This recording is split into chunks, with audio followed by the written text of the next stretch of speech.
Звукорежиссер – это человек, от которого зависит все звуковое сопровождение мероприятия. То есть, будь то фонограмма, будь то настройка музыкальных инструментов, звук микрофона, как настроен микрофон. За все это отвечает звукорежиссер. То есть, все, что вы слышите, находясь на мероприятии, проходит через пульт звукорежиссера, и только после этого вы слышите конечный звук. Сейчас мы всех артистов разоблачим. Самый основной, самый явный фактор – это когда не совпадает артикуляция. Конечно. Если из технических составляющих, как звукорежиссер может увидеть, но это, во-первых, отдаление микрофона и несоответствие. То есть, если нота звучит очень громко, а микрофон очень далеко, это явно. Потом, если артист очень много двигается, и никаким образом не слышно его дыхание, что он, например, дышит при какой-то активной, да, деятельности, скажем так, это тоже может быть фактором, что он поет под фонограмму. Ну, мало кто из обычных зрителей, обывателей представляет вообще, как работают микрофоны. Тот же самый радиомикрофон, да, как он работает. Радиомикрофон передает радиосигнал, антенна выносная направленная его ловит по проводу, потом передается на базу, и на базе мы уже видим как радиосигнал, аудиосигнал, который ловит микрофон, заряд батареи. Все это мы можем контролировать на каждой базе, которой присвоен микрофон. Сам микрофон, по сути, это вот всего вот такая вот запчасть. Все остальное это передатчик. Таким вот образом. Микрофоны бывают как ручные, так и головные, как вот на мне сейчас, да, вы видите. Вот сам микрофон, это вот от него такой вот передатчик. Вот он на мне. Также у нас есть подвесные микрофоны. Также есть микрофоны, которые располагаются на стойках. Все зависит от задачи, как нужно подзвучить именно инструмент. Если это инструмент без подключения, будь то акустическая гитара, балалайка, баян. Если они не имеют линейного выхода, то к ним нужен микрофон. Артист, конечно, слышит живую музыку на сцене, только он ее слышит через мониторы. Мониторы – это колонки, которые направлены на артиста. Они могут располагаться фронтально на авансцене. Также есть прострелы, это колоночки, которые висят, как правило, в кулисах и направлены в центр сцены. Также есть ушные мониторы.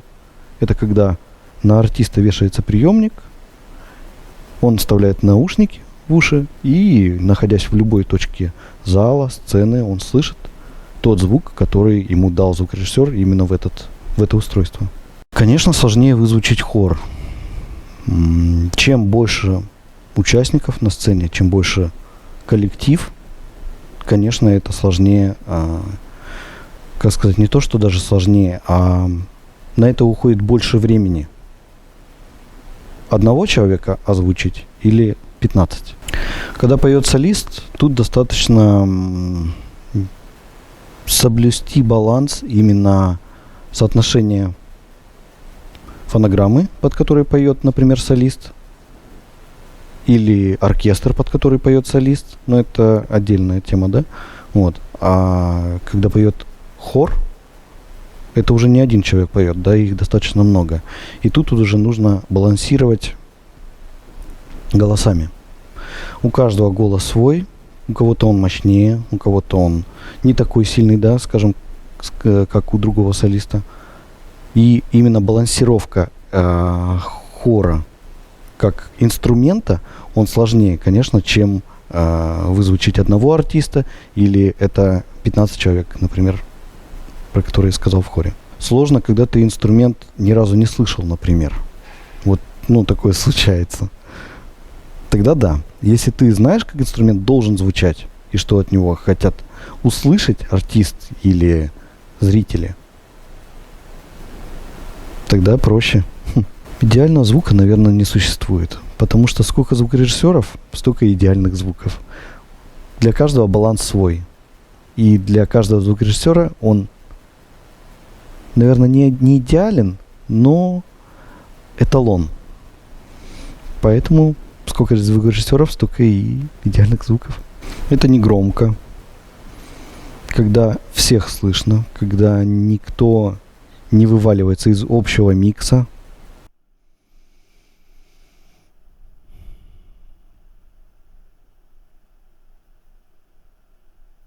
Наверное, все. Микшерные пульты бывают двух типов.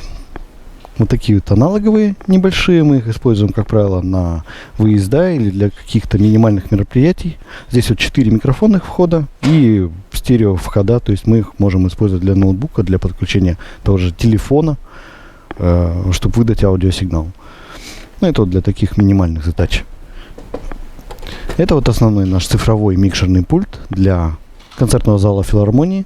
Вот, одним из основных плюсов цифровых пультов это является удаленное управление. То, что вот мы можем к нему подключить планшет и управлять любым каналом удаленно, находясь в любой точке концертного зала, как управлять с планшета, так и здесь, на самой консоли.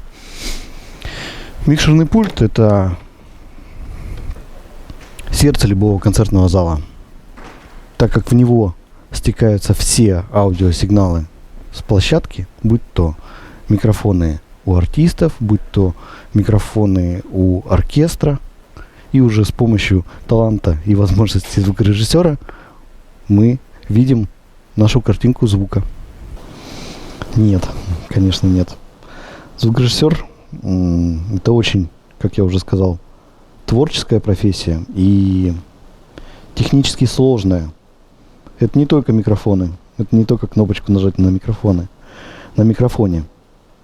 Сам микшерный пульт, если вот взять его как устройство, да, без звукорежиссера это просто красивая железяка с кучей кнопочек, лампочек. Если не зная прийти и понажимать их все, ничего хорошего с этого не получится. Поэтому это очень сложно и это очень ответственно. Потому что когда ты понимаешь, что от тебя зависит все мероприятие, если ты что-то не так сделаешь, если ты не ту нужную кнопочку, не нажмешь нужную кнопочку, да, то может что-то пойти не так. И очень много факторов зависит от тебя. Именно как от звукорежиссера. Он должен слышать отдельно каждый инструмент и потом складывать их в общую картинку. То есть раскладывать сначала все инструменты, послушать, как они звучат, и потом их сложить все вместе. То есть вот в этом самый главный не то что секрет, но умение звукорежиссера разобрать всю картинку целиком, слышать не просто наслаждаться концертом, а это целиком работа. То есть от начала концерта до конца ты находишься сосредоточенным и во внимании, как звучит тот или иной инструмент. Звукорежиссер является художником, да. И только он пишет не картины, он пишет звуковую картинку, добавляя нужные эффекты в нужный момент, выводя солиста, когда он нужен, убирая, когда это нужно сделать общее звучание. Из всего этого складывается звуковая картинка, которой наслаждаются и артисты, и сам звукорежиссер, если его устраивает звук. Тут, наверное, вопрос, надо сказать, как любой ли зал звучит и под кого он звучит. Потому что есть такие залы, где не нужны микрофоны, например, даже.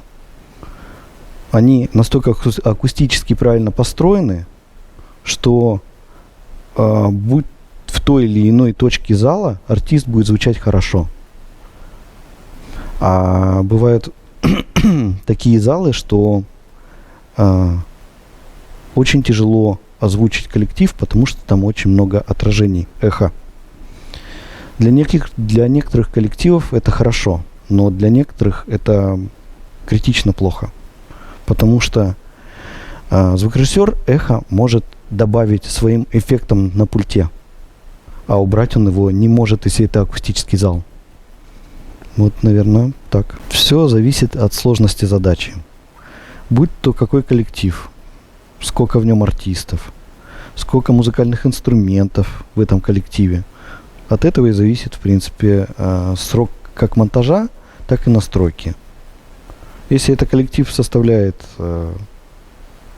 2-3 человека, то и времени уйдет не так много. Если это большой коллектив, естественно, времени на него понадобится больше. Опять же, все зависит от зала. Какой зал?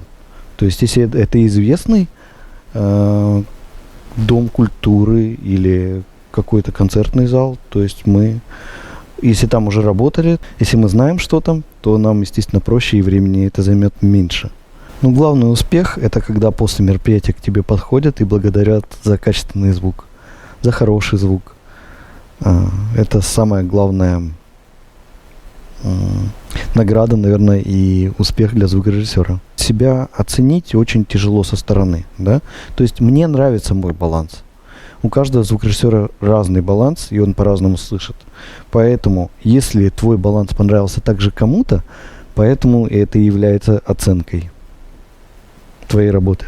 Он может не иметь профессионального образования, но слух он должен иметь это 100%. Также звукорежиссер должен быть эмоционально сдержанным, потому что есть внештатные ситуации, которые должны оперативно решаться. Также технический звукорежиссер должен быть подкован, потому что он должен уметь работать не только с микшерным пультом, а также он должен уметь настраивать радиомикрофоны. По-хорошему, если он умеет держать паяльник в руках, потому что все равно не все работает по радиоканалам, очень много работает микрофонов и всех остальных приборов проводами. Поэтому звукорежиссер — это очень творческая и обширная профессия, которая в себя включает очень много факторов. Конечно, звукорежиссеру очень важно видеть, что происходит на сцене, потому что бывают такие ситуации, когда артист очень далеко, во-первых, держит микрофон, поэтому нужно сделать его погромче, да. Бывает, что микрофон, наоборот, очень близко поднесут, поэтому нужно снижать его чувствительность, чтобы сигнал не пиковал. Вот.